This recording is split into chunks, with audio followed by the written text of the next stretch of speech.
especialidades en las que ustedes van a tener mayor rentabilidad. Siempre va a haber pacientes con acné y ustedes tienen que aprender a manejarlo, saber por qué se presenta el acné, cuál es la clasificación, cómo vamos a abordar al paciente. Muy bien. Originalmente, de acuerdo con Aristóteles, los médicos griegos antiguos fueron los que le pusieron el nombre de acné al acné con el nombre de iontoi. La palabra se relaciona con la pubertad, pues evidentemente el acné está relacionado directamente con los problemas hormonales o las alteraciones hormonales que se van a dar durante la pubertad, ya que aquí vamos a grabar, perdón, antes de todo vamos a grabar para que ustedes puedan tener esta información para el primer aporte. Y no lo grabamos, no lo tenemos. Muy bien, ¿me escuchan, no?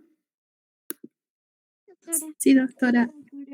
Muy bien, chicos, entonces voy a comenzar de nuevo para que puedan tener ustedes esta grabación listo. Entonces, como les comentaba, este tema de acné es un tema bastante rentable, es un tema que les va a servir de mucho. Ustedes necesitan saber por qué se da el acné, cuál es la clasificación y cómo es el abordaje del paciente con acné. Les comenté que inicialmente el acné se conocía como iontoi, que es una palabra que representa el concepto de pubertad desde los griegos. Y esto porque justamente durante la pubertad es que se va a dar las alteraciones hormonales que van a hacer que la piel tenga mayor tendencia a tener acné por la acumulación de grasa y la mayor producción de sebo y queratina en la piel. Los antiguos médicos romanos también llamaban varus al acné y luego este acné a través del tiempo ha ido modificándose en su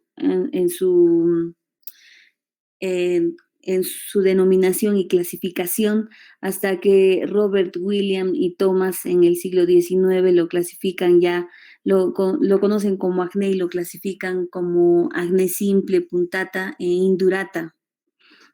Y también en esa época se consideraba la rosácea como parte del acné, ¿no? Le denominaban gutata roseo, gutata rosácea, equivocadamente, porque ustedes ya van a ver que el acné es algo completamente diferente a la rosácea, ¿no? Comparten solamente una similitud en la semiología, pero la causa de la rosácea y del acné son completamente diferentes y los tratamientos en parte sí tienen alguna similitud. Bueno, entonces en el tiempo llegamos finalmente a lo que es el concepto de acné, que es un padecimiento crónico, un proceso inflamatorio crónico de la piel de causa multifactorial que es propio de los adolescentes y que se va a caracterizar por la presencia de lesiones que involucran el folículo o la unidad pilosebácea, que se inician como comedones, luego van a ir pasando a pápulas, a pústulas, a nódulos, abscesos. También pueden haber formaciones quísticas, pueden haber flemones y finalmente las temidas cicatrices de acné. Entonces, la etiología del acné, como comenté, es multifactorial. Hay 4 causas principales. Obviamente tiene que haber una predisposición hereditaria, una predisposición genética, y esto lo vemos cuando hacemos la consulta a los pacientes, ¿no? Si el papá o la mamá han tenido acné, ellos van a desarrollar el acné de manera más temprana y a veces, desgraciadamente, de manera más agresiva. A esta predisposición genética se van a agregar 4 factores principales en la producción del acné. Uno es el aumento de la producción de sebo o hiperplasia de las glándulas sebáceas, que les comentaba que correspondía a una estimulación hormonal.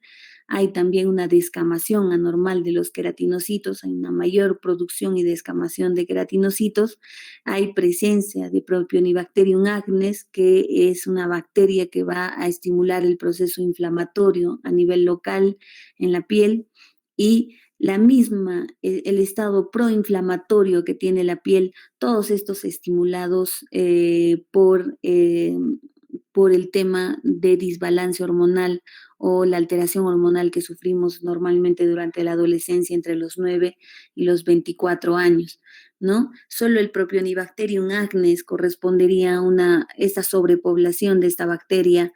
Se debe justamente a que hay bastante sustrato, hay bastante sebo producido por las glándulas sebáceas y bastantes queratinocitos muertos que sirven como alimento para esta bacteria o se convierten en el hábitat ideal para esta bacteria, la cual va a provocar inflamación.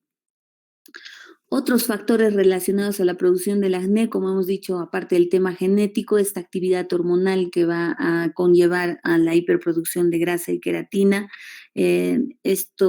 Por eso, ustedes se dan cuenta, por ejemplo, estos desbalances hormonales hacen que cuando va a venir nuestro periodo se presente un pico de acné, ¿no? Con los ciclos menstruales en las mujeres. Definitivamente el estrés también va a hacer que haya un estado proinflamatorio por la estimulación de impulsos, por descargas eh, simpáticas y por un tema adrenérgico en las glándulas suprarrenales, y algunos medicamentos también pueden provocar acné. Dentro de esos medicamentos están los corticoides, ¿no? Hay acné por corticoides. Entonces, la actividad hormonal va a terminar haciendo que haya que la hormona testosterona y la dihidrotestosterona, tanto así como el sulfato de hidroepiandrosterona, el factor de crecimiento de insulina tipo 1, se alteren y estos hagan que haya un estado, una predisposición a la formación del acné. Entonces, esto es importante porque si ustedes ven estas hormonas directamente relacionadas con la producción a nivel ovárico y el crecimiento insulínico tipo 1 que está relacionado con la resistencia a la insulina, todos estos son parte además de lo que es el síndrome de ovario poliquístico, ¿no? Sobre todo en las mujeres, lo que va a condicionar un estado de hiperandrogenismo. Entonces, esta estimulación hormonal, cuando es muy patológica, cuando tenemos acné severos, cuando tenemos acné conglobatas, acné nódulo quístico, sobre todo en mujeres, vale la pena hacer un abordaje del paciente en la parte ginecológica, evaluar si hay un síndrome de ovario poliquístico, para que lo manejemos conjuntamente de manera multidisciplinaria con el ginecólogo y con el endocrinólogo. Probablemente vayamos a utilizar tratamientos antiandrogénicos y también debido a este factor de crecimiento insulínico tipo 1, que se está demostrando que está relacionado con la resistencia a la insulina en el acné. Además, hagamos uso de la metformina que se utiliza en el síndrome de ovario poliquístico para que mejore el pronóstico del paciente con acné. En el caso, claro, de que se logre evidenciar este desbalance hormonal patológico, porque el acné se va a presentar también de manera regular, de manera normal en el paciente que está en la pubertad, que está entre los 9 y los 24 años, sin necesidad de que sea debido a una alteración hormonal patológica, ¿no? Tal vez solo por el antecedente genético y por los otros factores que ya hemos mencionado. Entonces, dentro de esos factores etiopatogénicos que hemos mencionado está la alteración en la queratinización, ¿no? Inicialmente el acné, como les dije, se va a dar por procesos multidisciplinarios, pero inicialmente se va a deber a una obstrucción de la unidad pilosebácea, que está compuesta por el folículo piloso y la glándula sebácea y el músculo piloerector, ¿no? O sea, esta unidad pilosebácea que ya no se va a separar, porque ustedes ya saben que cada vello, cada pelito tiene una glándula sebácea a su lado, ¿no? Eso ya lo hemos comentado en la primera clase. Entonces, este pelito o este folículo piloso, más su glándula sebácea, más su músculo piloerector, se va a convertir en la unidad pilosebácea. Y esta unidad pilosebácea va a ser la protagonista en el tema del acné, porque el primer paso para la producción del acné es la obstrucción de esta unidad pilosebácea, y con ello inicia todo el proceso del acné. Esta obstrucción se va a deber principalmente por una mezcla de sebo con células descamativas de la queratinización, ¿no? Hemos dicho que se produce más sebo y más queratina, y este exceso de producción de sebo y queratina van a terminar taponando el istmo y provocando la obstrucción a nivel de la salida del folículo piloso. A medida que la producción de sebo continúa, el folículo se va a ir ensanchando. Miren cómo hay aquí un proceso, un ligero aumento de volumen. Hay, además, debido a esto, la formación de lo que son las espinillas, ¿no? Acá estamos en los microcomedones o espinillas, lo que nosotros conocemos, las espinillas nosotros las conocemos como comedones, los comedones abiertos y los comedones cerrados. Lo que conocen ustedes como comedones, como espinillas, serían los comedones cerrados, y lo que conocen como puntos negros serían los comedones abiertos. Hasta ahí el proceso no es inflamatorio, solo obstructivo.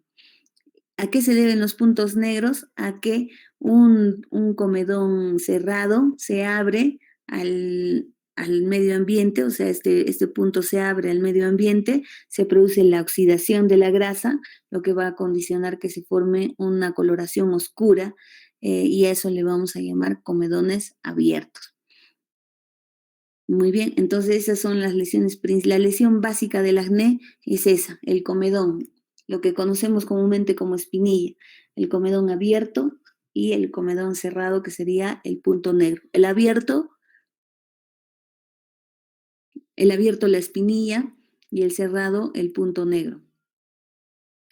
Luego viene el proceso inflamatorio en sí, ¿no? Acá justamente estamos viendo las partes del trayecto de un folículo piloso, y dónde se produce la obstrucción, exactamente en el infundíbulo, ¿no? Aquí está la glándula sebácea, se va a producir la grasa, se va a mezclar con el exceso de queratina, y aquí en el infundíbulo es donde se va a producir la obstrucción. Esta obstrucción, ya les he dicho, va a condicionar un proceso obstructivo, en el que va a haber comedones abiertos y cerrados, y hasta ahí solamente procesos obstructivos. Luego ya vamos a pasar a lo que son las lesiones inflamatorias, ¿no? Acá miren cómo se ha producido la obstrucción, y aquí seguramente el paciente ya se va a ver con su espinillita o su comedón cerrado, y si este se exterioriza, se apertura hacia el medio ambiente, se oxida la grasita, el sebo se oxida y se produce un comedón abierto o punto negro. De ahí pasaríamos ya a las lesiones inflamatorias, en las que además va a implicarse un proceso inflamatorio, y ahí ya tendríamos las pápulas y las pústulas, ¿no? De eso justamente vamos a hablar acá. Ya va a haber una alteración microbiana en este caso, hay una obstrucción, ya hemos dicho que hay una obstrucción de la unidad pilosebácea, y luego de esta obstrucción va a haber una superpoblación de una bacteria que es el Propionibacterium acnes, la cual va a generar inflamación de los tejidos involucrados. Esto va a ser mediado por linfocitos TSD4, y esta inflamación va a condicionar ya la presencia de pápulas, y si hay una sobreinfección local, pústulas. Esto porque ya les he comentado que el mejor hábitat para que crezca el Propionibacterium acnes.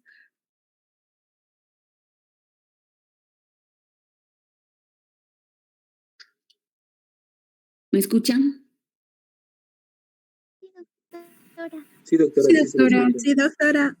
Muy bien, el mejor lugar donde puede vivir el Propionibacterium acnes es en esta sustancia que está llena de grasa, de sebo y de queratina.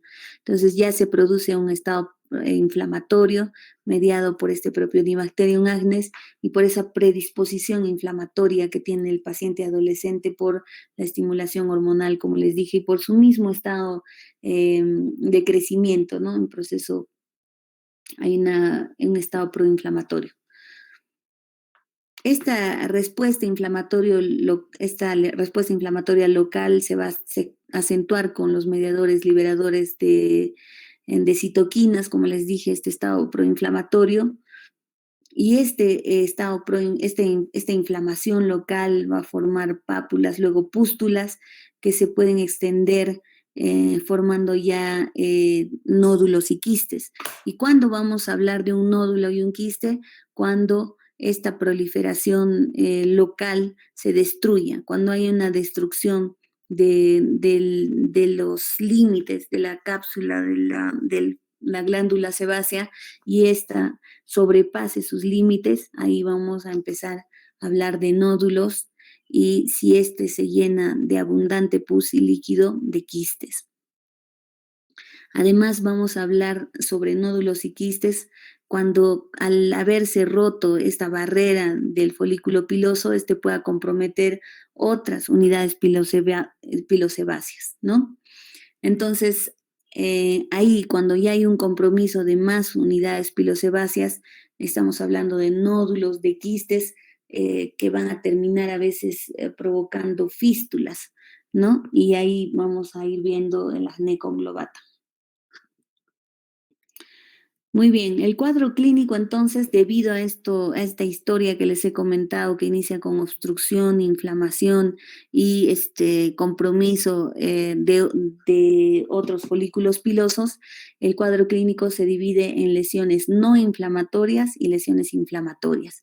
Las no inflamatorias van a corresponder a esos comedones o espinillas, que son los puntos negros y los puntos blancos o espinillas, ¿no? Los comedones abiertos y los comedones cerrados. Esas van a ser no inflamatorias, mientras que las inflamatorias van a ser las pápulas, las pústulas, y cuando son más profundas, comprometen tejido celular subcutáneo, vamos a hablar sobre nódulos, quistes, y cuando ya tengamos lesiones que comprometan más de un folículo piloso, los abscesos y las fístulas. Y acá estamos viendo, ¿no? Entonces, estas con cabecita blanca, dice acá, serían las pústulas. Estos serían los puntos, las cabecitas blancas serían los comedones abiertos, comedones cerrados, perdón, o puntos blancos. Los comedones abiertos o puntos negros. Tenemos las pápulas. Aquí las pústulas, cuando ya esta pápula se llena de esta secreción purulenta y ya lesiones más profundas como los nódulos y los quistes.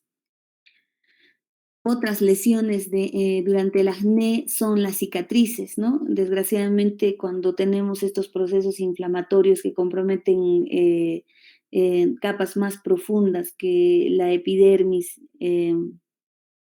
y comprometen ya la dermis o el tejido celular subcutáneo, la posibilidad de que haya micro cicatrices está ahí, ¿no? Entonces, parte del proceso del tratamiento del acné, de la evaluación del acné, es ver estas secuelas que serían las cicatrices que se pueden formar. Hay cicatrices por exceso de colágeno y por defecto de colágeno. Cuando hablamos por exceso de colágeno, vamos a ver cicatrices hipertróficas o las queloideas, que normalmente están en la región torácica.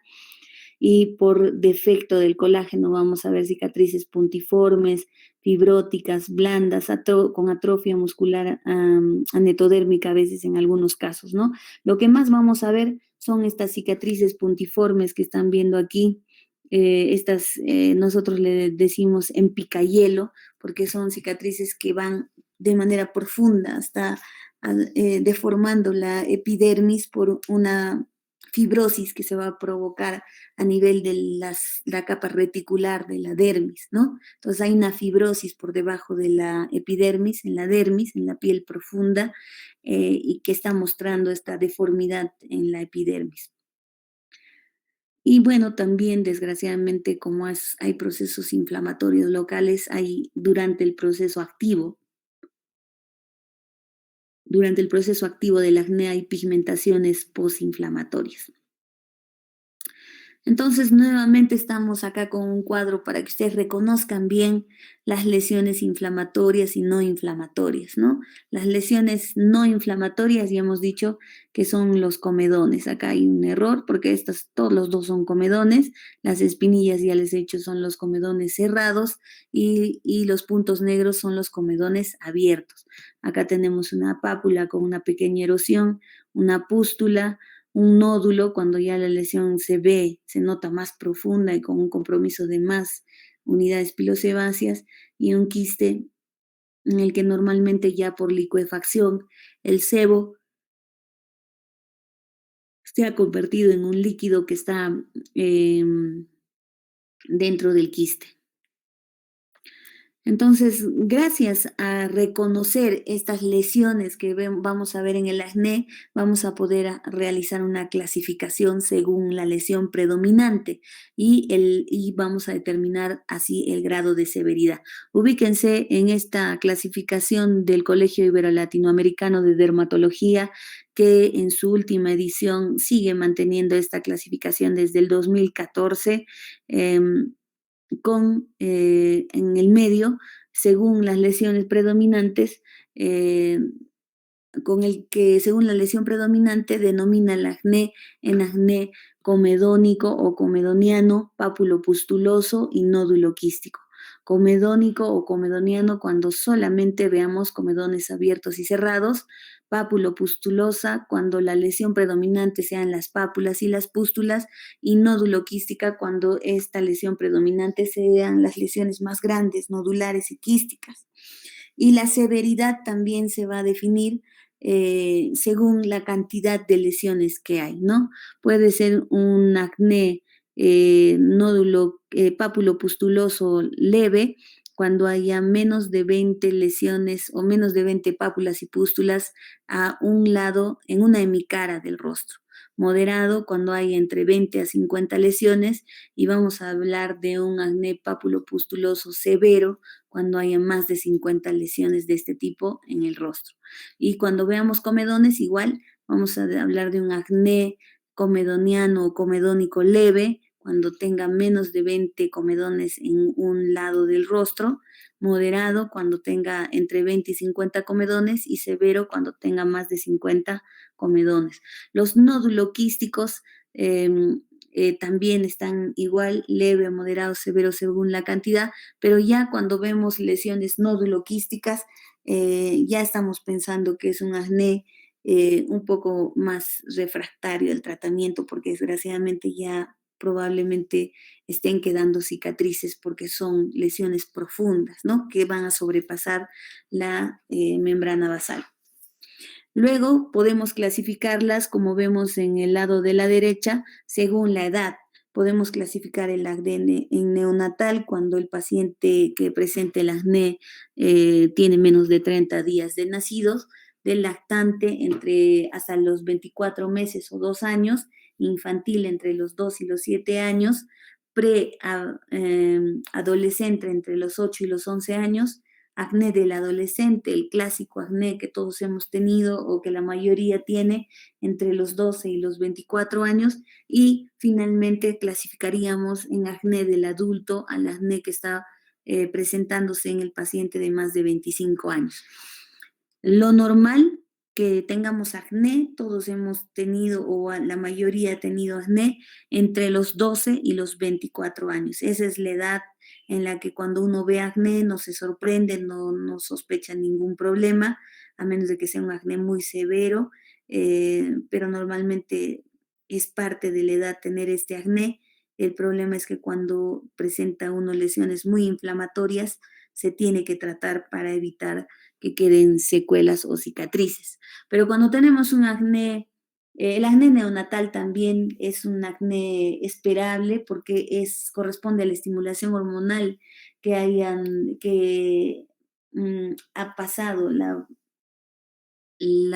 la barrera placentaria y que va a provocar un acné en el bebé debido a esa estimulación que le produce las hormonas maternas.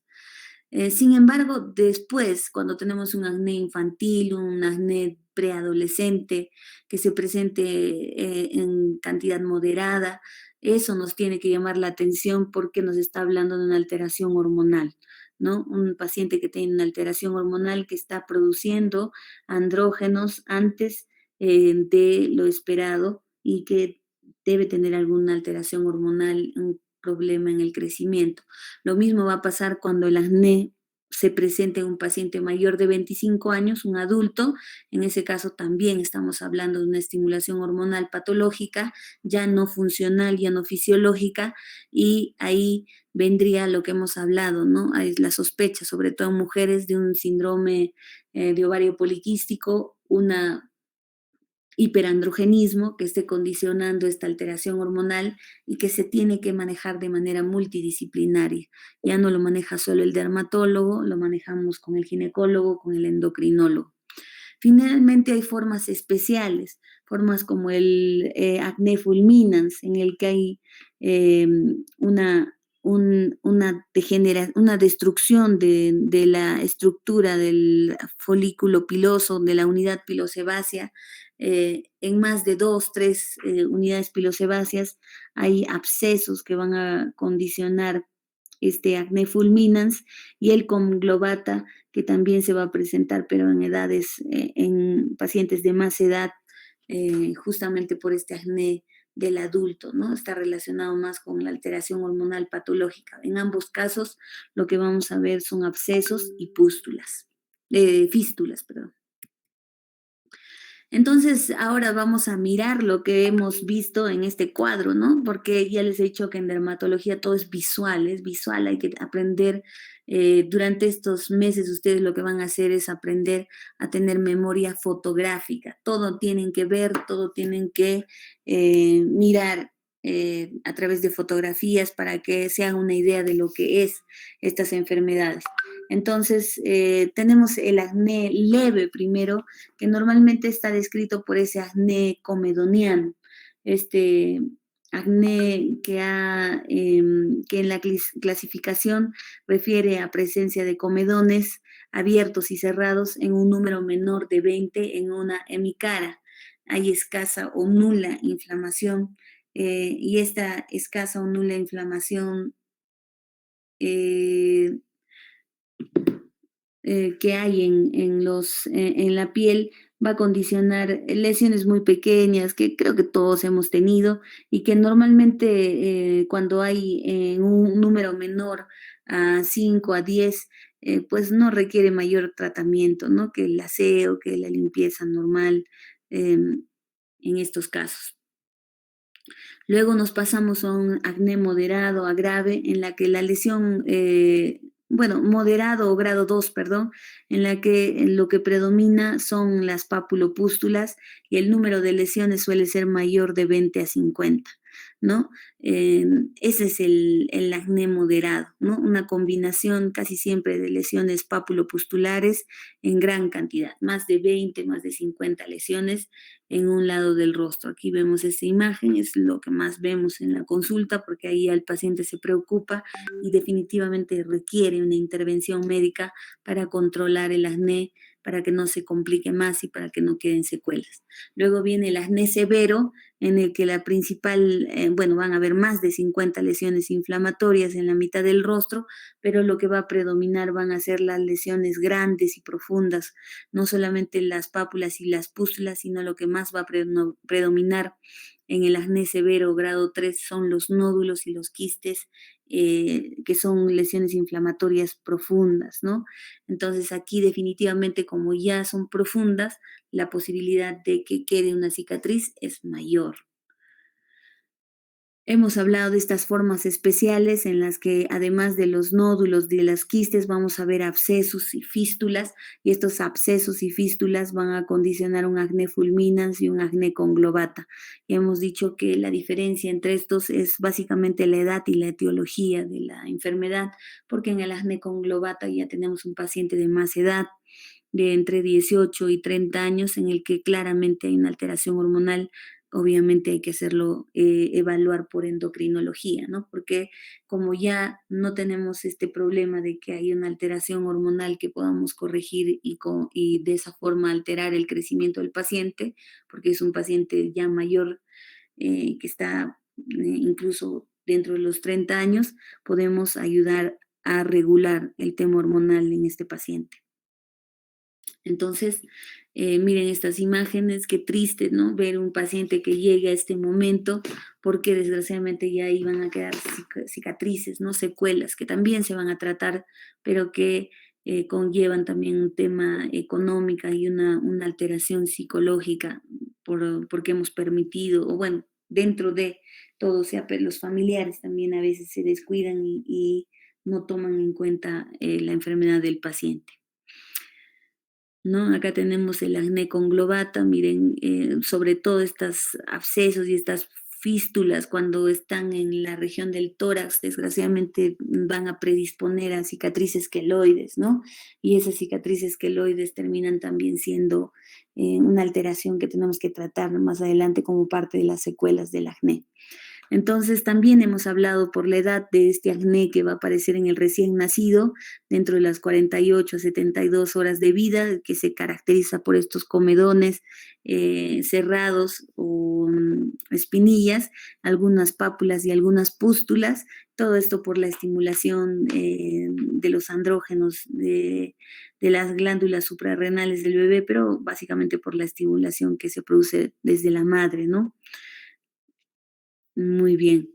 Y esta parte me interesa que la tengan muy en cuenta, sobre todo por que tenemos que tomar en cuenta si tenemos un paciente que desarrolla un acné muy joven, antes de la adolescencia, entre los 9 años y los 11 años, puede haber una alteración hormonal que tenemos que ver con el endocrinólogo.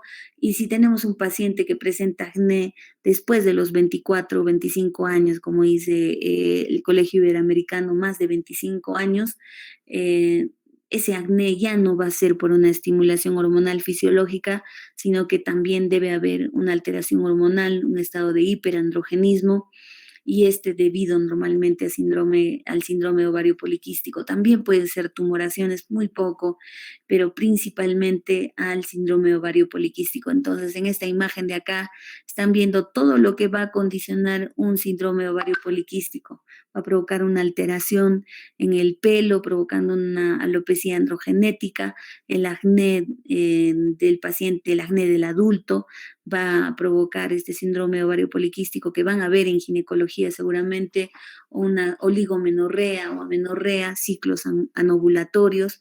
Esto va a condicionar obviamente problemas de fertilidad. Va a ver dentro de las manifestaciones de hiperandrogenismo el hirsutismo, que es la vellosidad exagerada en las cejas, a nivel del bozo, a nivel del pecho del paciente. Va a haber dolor menstrual y va a haber un sobrepeso adicional por esa resistencia a la insulina que hemos hablado. Entonces, aquí en este acné del adulto, un paciente, si vemos un paciente que tiene más de 25 años, 30 años, 32 años con acné, y si es mujer sobre todo, pues no vamos a pensar que es un acné normal, ¿no? Del adolescente. Y ahí lo planteamos como un acné del adulto y buscamos llegar al diagnóstico de síndrome ovario poliquístico y nos ayudamos del ginecólogo y del endocrinólogo para su manejo, ¿no? Básicamente antiandrogénicos, como les decía, como la ciproterona, la DID, la androstendiona, eh, también el uso de metformina para la resistencia a la insulina. Muy bien, hasta ahí estamos con la clasificación de acné. ¿Alguna pregunta?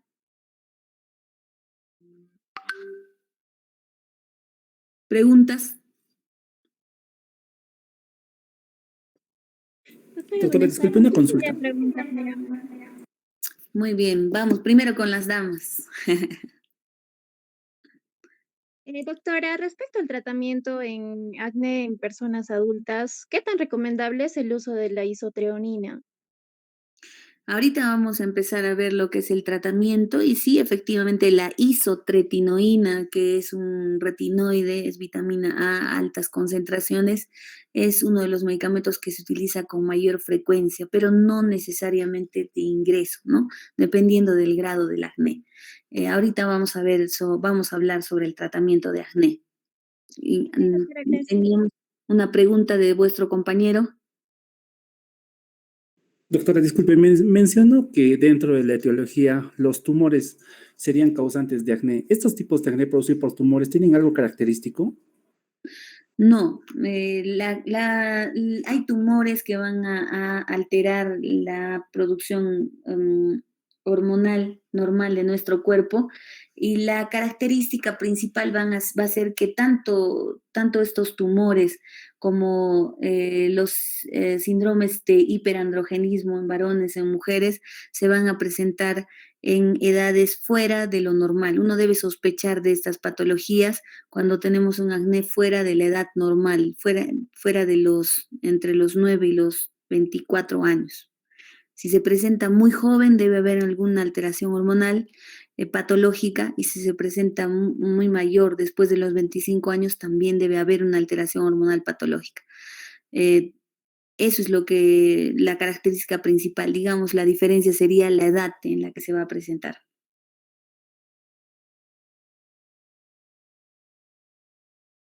¿Otra pregunta?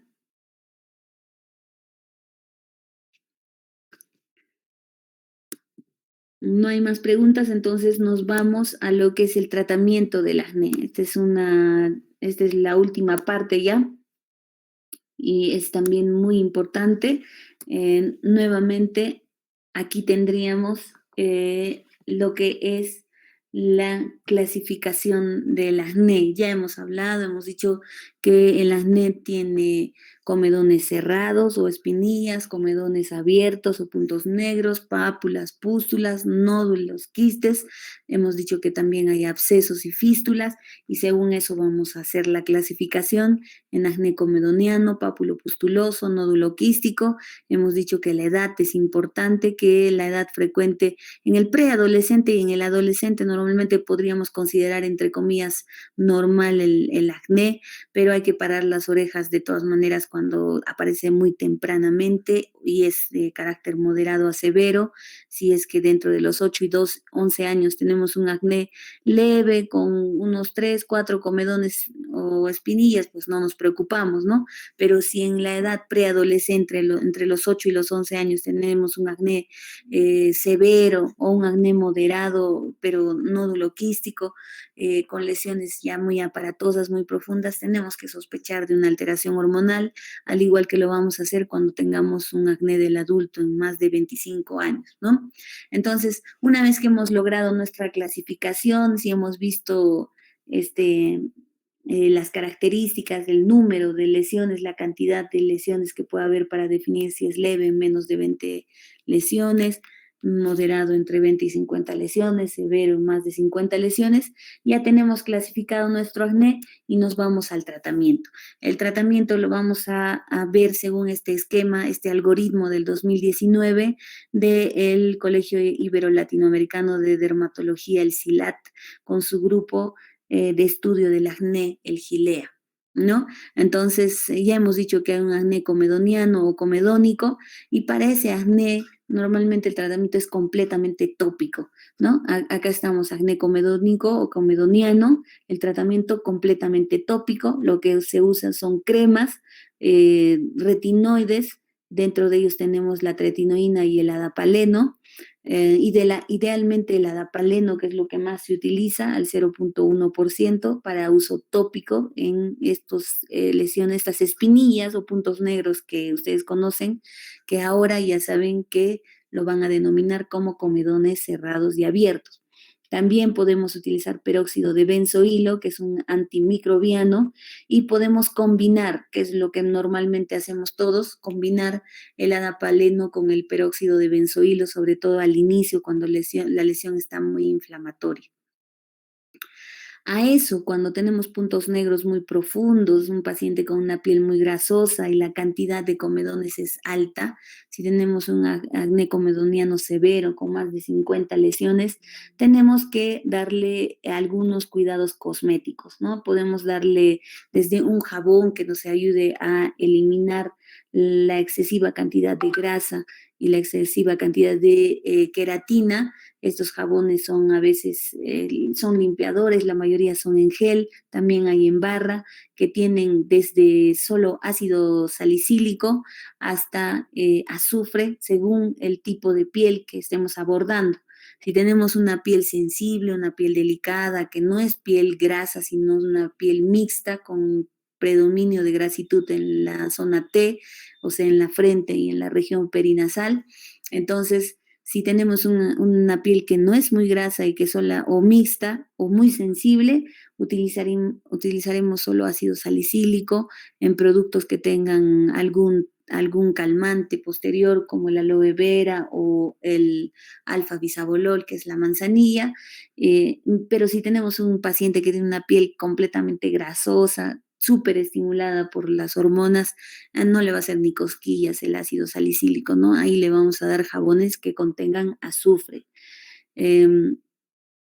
Y como le estamos dando a este paciente un tratamiento en el que vamos a provocar una exfoliación controlada, leve, estos limpiadores van a provocar esta exfoliación leve, controlada, obviamente tenemos que darle un bloqueador para que no se manche, ¿no? Para que no queden esas hiperpigmentaciones postinflamatorias.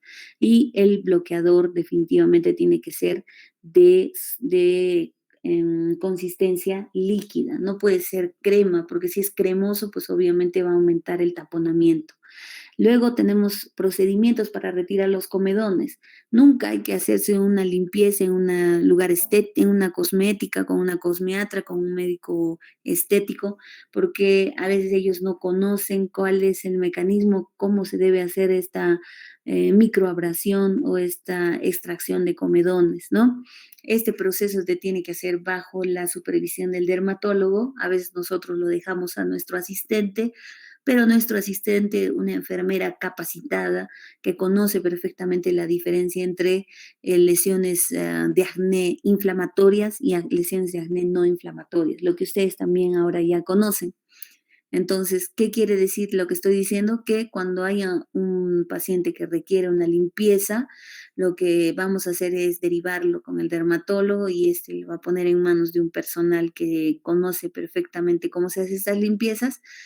Se puede tocar, repito, las lesiones no inflamatorias, o sea, los comedones, sobre todo los comedones abiertos, los puntos negros se deben extraer cuando están en exceso y son refractarios al uso de limpiadores o de queratolíticos. Pero jamás vamos a tocar las lesiones inflamatorias, las pápulas, las pústulas, porque lo que vamos a hacer al tocar las pápulas y las pústulas es crear una puerta de entrada para una bacteria, agregar un proceso inflamatorio ahí y podemos aumentar la inflamación. Entonces, por eso no puede hacerlo cualquiera. Eso sería el tratamiento para un acné comedoniano o comedónico. Luego tenemos el tratamiento para el acné pápulo-pustuloso. Ahí tenemos que discriminar si es leve, moderado o severo según las cantidades de lesiones que haya. Las lesiones, ya les he dicho, menos de 20 leve, entre 20 y 50 moderado y más de 50 severo. Cuando estamos frente a un pápulo pustuloso leve, o sea, solo hay menos de 20 papulitas y pústulas por ahí, el tratamiento muy similar a el comedoniano, hay que utilizar retinoides, hay que utilizar a veces combinación de esos retinoides, más que todo lo combinamos con antibióticos como la clindamicina, o podemos utilizar clindamicina con peróxido de benzoilo. Esos son los tratamientos que utilizamos tópicos.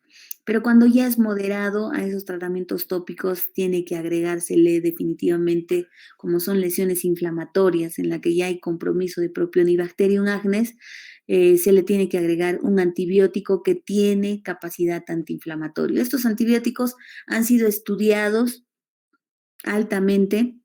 Se sabe que obviamente son antibióticos, pero también tienen un efecto antiinflamatorio en la piel, tienen un efecto de regulación de la inflamación mediada por los linfocitos TSD4, y este efecto antiinflamatorio es lo que se aprovecha en la enfermedad, en el acné. Por eso las dosis son a la mitad de su dosis terapéutica antibiótica. Por ejemplo, la doxiciclina, que se utiliza cada 12 horas, en dermatología se utiliza cada 24 horas. Las tetraciclinas, como las tetraciclinas también se utilizan solamente una vez al día.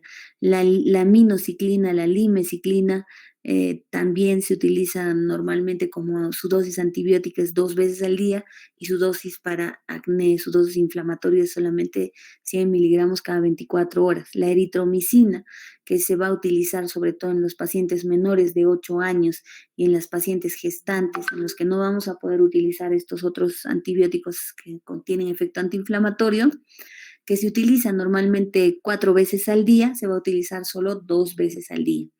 A eso nuevamente se le agregaría, según las características de la piel, un jabón o un limpiador especial, que contenga un queratolítico. Se puede agregar obviamente un bloqueador solar, ya les he dicho, en forma líquida, que sea en gel o en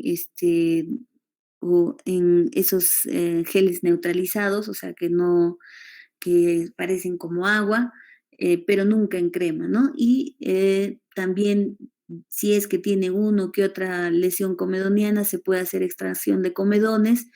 Nunca se tocan las lesiones inflamatorias. Eventualmente, si tuviéramos una lesión que requiera alguna intervención, tendría que ser a través de inyecciones o infiltraciones intralesionales con corticoides, crioterapia o terapia lumínica antiinflamatoria. Muy bien, cuando tenemos este acné papulopustuloso severo, miren acá, papulopustuloso severo, además del tratamiento antibiótico, antiinflamatorio, además de los cuidados cosméticos, tenemos que evaluar si hay alguna alteración hormonal. Si el paciente no responde, no está respondiendo, tenemos que sospechar si hay una alteración hormonal, tenemos que ver lo que hemos dicho, si hay un síndrome ovario poliquístico, un estado de hiperinsulinismo, una resistencia a la insulina, dar anticonceptivos orales. Hay que dar sensibilizadores de la insulina. Está la espironolactona como alternativa en los tratamientos antiandrogénicos, y si no responde a este tratamiento y si no responde tampoco a 2 ciclos de estos antibióticos orales, ya debemos pasar a la isotretinoína. Es la pregunta de vuestra compañera, ¿no? Entonces, podemos tener alteraciones hormonales que se resuelven junto con el ginecólogo o con el endocrinólogo y que no van a requerir más que antibióticos antiinflamatorios. Pero cuando no hay buena respuesta a estos, ya nos pasamos a la famosa isotretinoína, que es, como les comentaba, un producto derivado de la vitamina A, que va a cumplir una función específica en varios de los factores causantes del acné. Va a ayudar con la diferenciación celular de los queratinocitos, lo que va a mejorar ese problema que tiene el paciente de producción excesiva de queratina. También va a ayudar con la seborregulación, por eso es un tratamiento que también se utiliza en dermatitis seborreicas severas o refractarias. También va a ayudar, gracias a que no va a haber proliferación de sebo, no va a haber proliferación de queratina, a disminuir la cantidad o la población de Propionibacterium acnes, porque ya no tiene dónde vivir, ya su hábitat, el hábitat en el que mejor se desenvuelve ya no está. y por eso es que se dice que este medicamento va a actuar en las 4 causas o las 4 etiopatiogenias del acné, ¿no? Porque además al tratar todas estas causas va a disminuir este estado proinflamatorio de la piel. Bueno, entonces esta isotretinoína también va a ser parte del tratamiento del acné nódulo quístico de tipo moderado a severo. En el acné nódulo quístico leve, en el que va a haber menos de 20 lesiones, podemos intentar el tratamiento antibiótico antiinflamatorio oral, pero si este no funciona definitivamente para el acné nódulo quístico, no hay que perder mucho tiempo. Si es moderada a severa, directamente ya a lo que es isotretinoína. Además de los antibióticos, a veces se utilizan antibióticos orales, como los de segunda línea, como el sulfametoxazol con trimetropin, o también corticoides orales.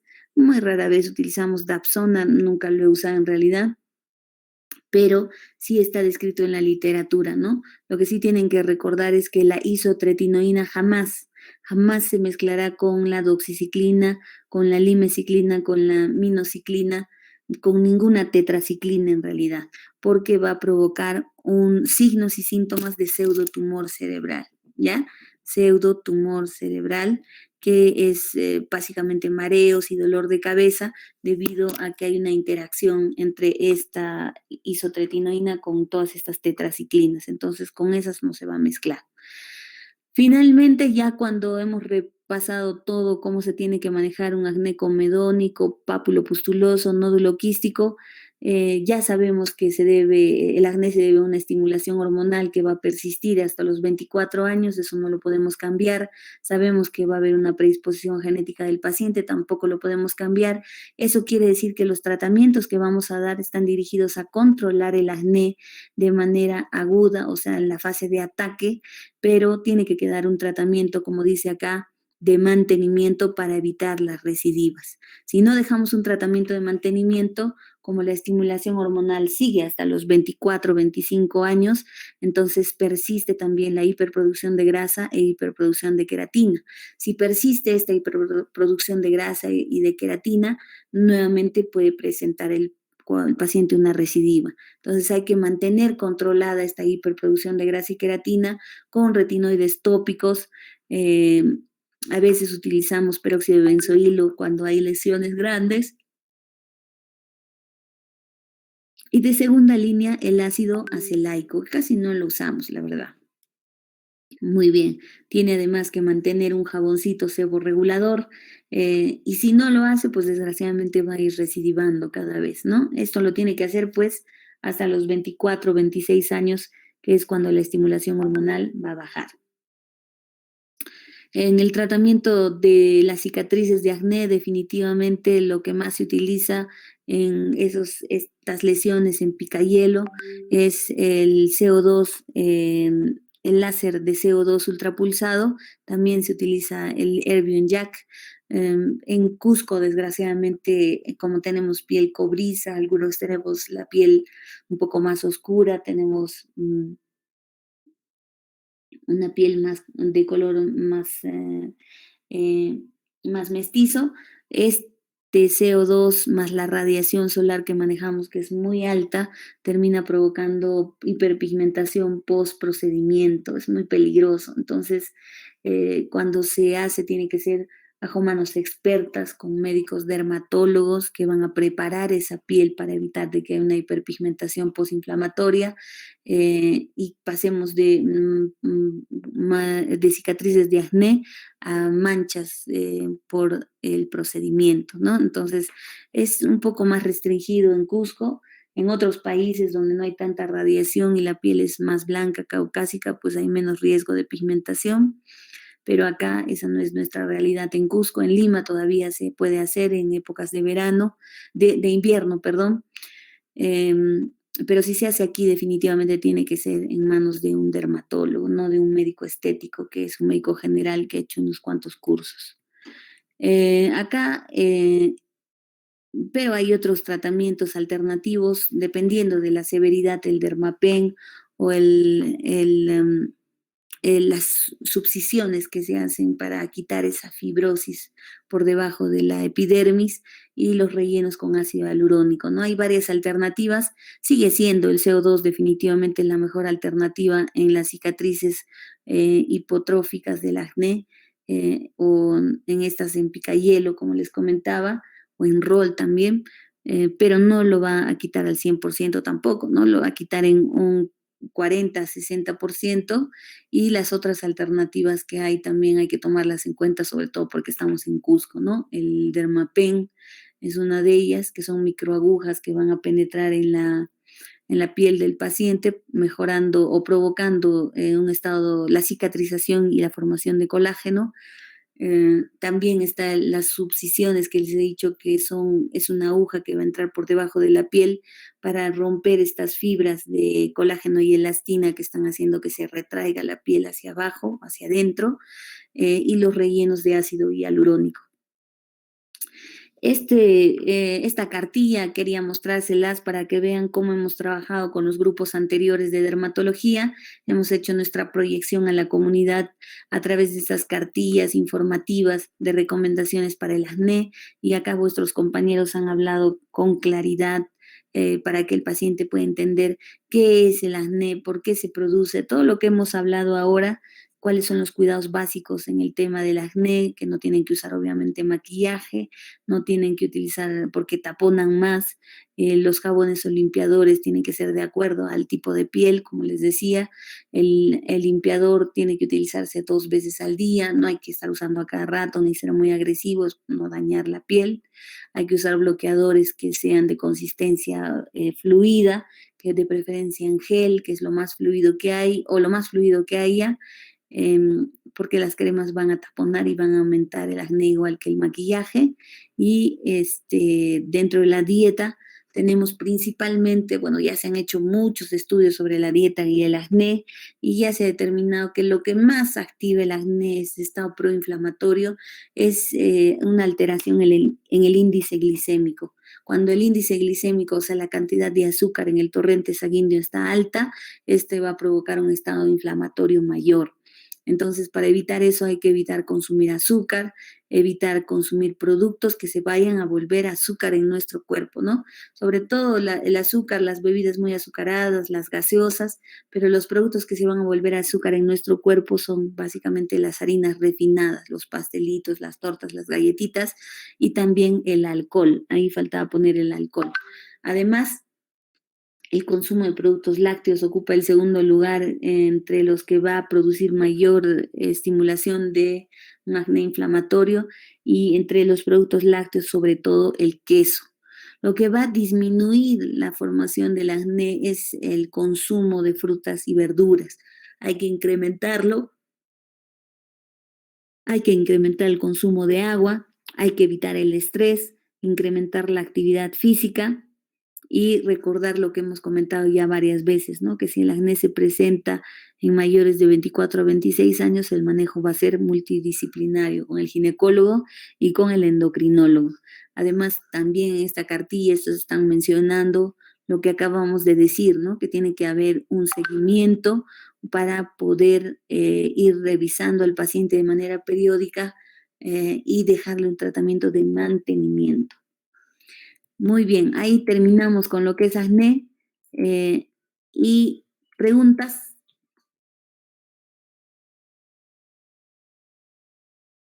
¿Tenemos alguna pregunta?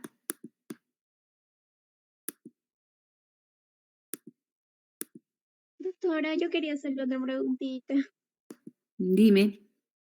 En el caso de, ya estaba mencionando sobre la isotretinoína, he visto que tiene efectos secundarios que son resequedad de mucosas y cosas que el paciente no puede resistir. Entonces, ¿este siempre tiene que ir acompañado de una terapia hormonal o también va a depender del paciente? Porque he escuchado de muchas personas que suelen decir que causa demasiada sequedad en los ojos, en la boca, en general en mucosas, y que por eso a veces el tratamiento como es extendido, no lo suelen cumplir. Así es. Lo primero que tienes que saber es que cuando estén frente a un acné severo, eso ya no lo maneja el médico general. Eso lo tiene que manejar definitivamente el especialista porque el tratamiento es más largo, ¿no? Cuando estamos hablando de manejo del acné, eh, los antibióticos antiinflamatorios se manejan por un espacio de 2 a 3 meses, mientras que la isotretinoína ya se va a manejar por un espacio de un año, ¿no? A 120 miligramos por kilogramo de peso para lograr la dosis total.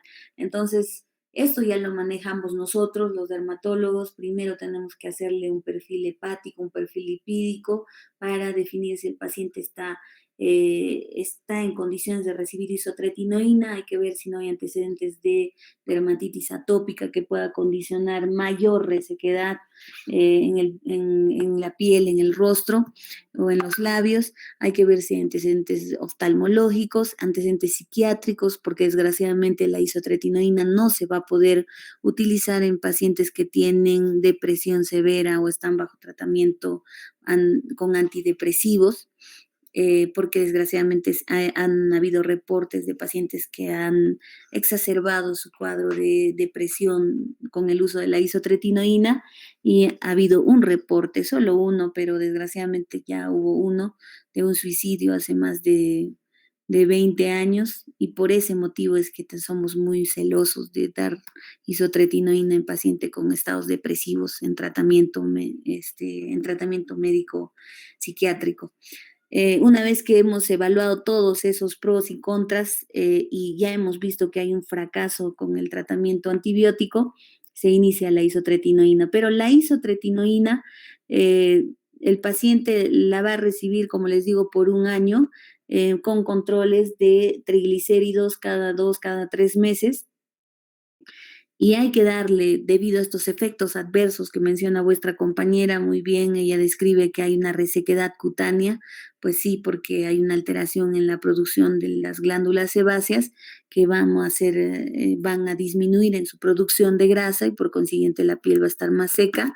También hay un compromiso, una resequedad importante de mucosa labial, mucosa ocular, y por eso hay que darle tratamiento de soporte a eso. Hay que darle hidratantes, hay que darle bálsamos reparadores para labios, y también hay que modificar el uso de los limpiadores, los jabones, etcétera. Y eso no quita que el paciente tenga que recibir un tratamiento hormonal correctivo, porque si no recibe un tratamiento hormonal correctivo y sabemos que el paciente tiene un problema de hiperandrogenismo, o sea, por un síndrome ovario poliquístico, etcétera, pues desgraciadamente al año de terminar su isotretinoína puede nuevamente reactivar el acné si no hemos tratado la causa, ¿no? Lo que está gatillando el acné. Entonces sí, deben ir a la par los dos. Y bueno, normalmente la isotretinoína ya va a ser el último eslabón, ¿no? Porque si tenemos un paciente que tiene alteraciones hormonales, corregimos las alteraciones hormonales, lo tratamos al inicio cuando está todavía un acné moderado a severo papulopustuloso o un nódulo quístico leve, con sus antibióticos, con sus limpiadores, regulamos el tema hormonal, probablemente no lleguemos a usar isotretinoína. Recuerden también que la isotretinoína está contraindicado para pacientes que quieran embarazarse, porque es un producto completamente teratogénico, puede provocar alteraciones, malformaciones severas en el feto, y eso condicionar en otros países es una causa para aborto terapéutico. En el país no tenemos esa posibilidad del aborto terapéutico, lo que hace que sea más grave la situación, porque un adolescente que se embarace tomando isotretinoína no va a tener esa alternativa de hacerse un aborto terapéutico en el Perú, y va a tener el riesgo, va a tener la posibilidad de tener un feto con malformaciones importantes. Entonces, por eso es que no lo va a manejar esto el médico general, lo va a manejar el especialista, porque además tenemos que hacer firmar al paciente un documento de consentimiento para iniciar isotretinoína, y que se responsabiliza de no embarazarse durante ese proceso, ¿no? Entonces, no es tan simple darle isotretinoína a un paciente definitivamente hay que agotar las otras posibilidades terapéuticas, hay que estar seguros de que estemos dando bien un tratamiento antihormonal si hubiera una alteración hormonal y ya pues desgraciadamente si ya nada está funcionando, sí nos pasamos a isotretinoína, pero no excluye eso de que deba corregir el tema hormonal. Doctora, tengo otra pregunta. Dime. En caso de pacientes que junto con el acné tengan tendencia a queloides, ¿el tratamiento va a variar? El tratamiento del acné no va a variar, vamos a seguir viendo la misma clasificación, los mismos tratamientos, pero lo que se va a agregar en el acné con lesiones con queloides va a ser el tratamiento específico para esta secuela, ¿no? O sea, el tratamiento del acné no varía. Ahí estaríamos hablando ya de un tratamiento, aparte del acné, del tratamiento para las secuelas, ¿no? En este caso son cicatrices queloides. Y a esas cicatrices queloides hay que darles también tratamiento, ¿no? Si el acné está activo, debe tratarse el acné y de manera concomitante hay que tratar las secuelas, que son estas cicatrices queloides que se van a manejar de otra manera. Los queloides se trabajan con infiltraciones con triamcinolona, se trabajan con infiltraciones con 5-fluoracilo, se trabajan con láser vasculares, con láser CO2 también. Doctora, una pregunta. Hay estos limpiadores faciales que funcionan por succión y para quitar puntos negros. ¿Esto sería recomendable usarlos? Como te digo, no debemos dejar que se hagan estas limpiezas por cualquier persona, ¿no? Definitivamente solamente se van a manipular y se tienen que manipular en un ambiente estéril, con materiales estériles. Las lesiones no inflamatorias como los comedones ser abiertos, que son los puntos negros. Entonces, por ejemplo, si hay una máquina o algo que pueda retirar esos comedones, y eso lo va a manejar una persona entrenada y lo va a manejar con la mayor asepsia posible, entonces está bien. Pero si no va a ser esa la condición, no se deben coger porque terminan provocando inflamación y sobreinfección.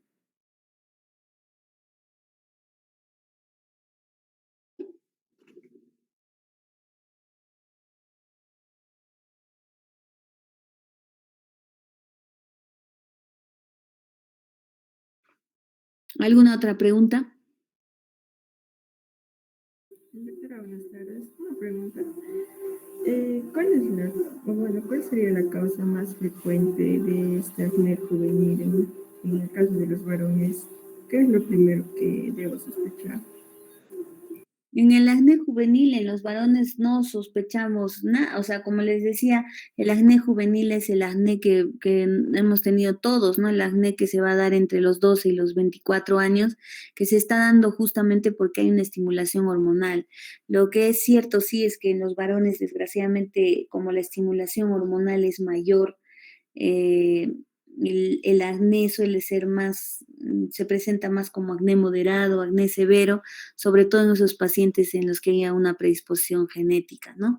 Entonces, no sospecharía de nada malo si es un acné juvenil, solamente cuando ya veamos un acné que es muy agresivo, un nódulo quístico severo, o un acné fulminans, o un acné conglobata, probablemente haya una alteración hormonal que sobre todo cuando se presenta ya después de los 25 años también se puede tratar a través del endocrinólogo si estamos viendo un acné fulminans o conglobata, ¿no?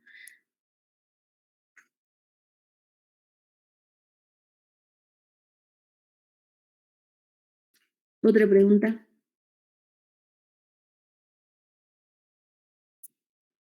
Doctora, una consulta. Respecto a unos jabones que recomiendan, he visto que unos recomiendan hacer el jabón asepsia. Esto sería solamente utilizado en todo caso para situaciones leves, nada más.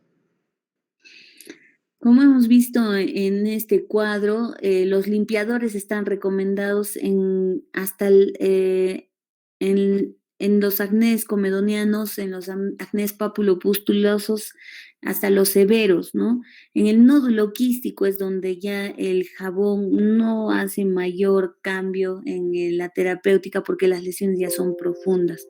Pero sí, el limpiador el limpiador va a ir de la mano del tratamiento del acné más común, del acné comedoniano, del pápulo pustuloso, porque este nos va a permitir regular la producción de grasa y de queratina. La diferencia es que tiene uno que escoger qué tipo de acné, qué tipo de piel es la que tiene el paciente para definir qué limpiador requiere. Por eso es que los limpiadores, los jabones de asepsia tienen ácido salicílico, pero desgraciadamente tienen otros componentes también que no suelen ser bien aceptados por el paciente, ¿no? Hay algunos a los que les achunta porque pues tienen una piel grasosa, que no es tan sensible, ¿no? Pero si tú le das una asepsia a un paciente que tiene una piel muy sensible, una piel que tiene tendencia rosácea, además de acné, pues no lo va a tolerar. No lo va a tolerar, entonces no es tan fácil como solo usar el jabón, ¿no? Hay que ver qué tipo de piel tiene el paciente y como les he comentado, vamos desde el ácido salicílico hasta el azufre para su uso, entre otros componentes que tienen estos jabones según el tipo de piel, pero se recomiendan en casi todos los estadios de acné. En el único momento en el que no recomendamos el jabón limpiador con ácido salicílico o con ácido retinoico es cuando vamos a utilizar isotretinoína, porque ya la isotretinoína va a provocar resequedad cutánea. Si le ponemos un jabón limpiador tipo asepsia ahí, con ácido salicílico, con azufre, etcétera, vamos a provocar una mayor irritación de la piel, mayor descamación, mayor resequedad. Además, fíjense lo complejo que es este cuadro, porque no estamos hablando de monoterapia, estamos hablando que el jabón no es el tratamiento, el jabón es parte de, o sea, solo el jabón no es un tratamiento, es parte de los cuidados dermocosméticos. ¿Otra pregunta?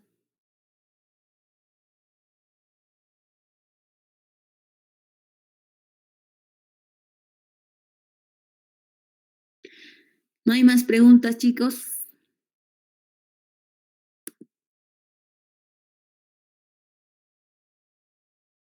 ¿No hay más preguntas? Muy bien, entonces terminaríamos hoy día con lo que es acné. Si no tienen más preguntas,